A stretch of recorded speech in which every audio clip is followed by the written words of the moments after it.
प्रवास आहे हा केवळ भोकरचाच नाही तर संपूर्ण महाराष्ट्रामध्ये भाजपची आणि महायुतीची प्रचंड लाट ही आहे। लोकांनी भरभरून मतं ही महायुतीला दिलेली आहेत आणि ज्या पद्धतीने विरोधकांनी अपप्रचार करून भाजपला आणि महायुतीला बदनाम करण्याचा प्रयत्न केला होता त्याला सडकून लोकांनी उत्तर मतदानाच्या माध्यमातून दिलेला आहे।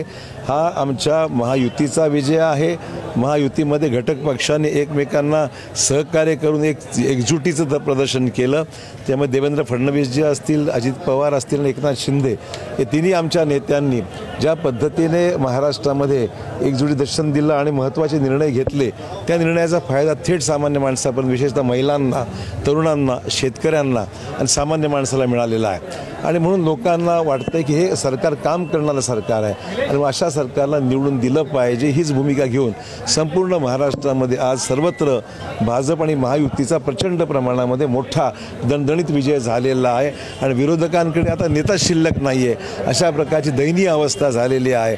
खोटा प्रचार कर मला वाटतं जर नांदेडवर किंवा भोकरवर लक्ष अधिक केंद्रित करण्यापेक्षा महाराष्ट्रावर लक्ष काँग्रेस जनाने दिलं असतं, नेत्यांनी दिलं असतं तर काही वेळ आली नसती। आणि तेलंगणाचा जो प्रयत्न झाला महाराष्ट्रावर अतिक्रमण करण्याचा, ज्या पद्धतीने तेलंगणाची धनशक्ती महाराष्ट्रामध्ये वापरली गेली, विशेषतः भोकरमध्ये वापरली गेली, ती लोकांना पसंत आलेलं नाही आहे।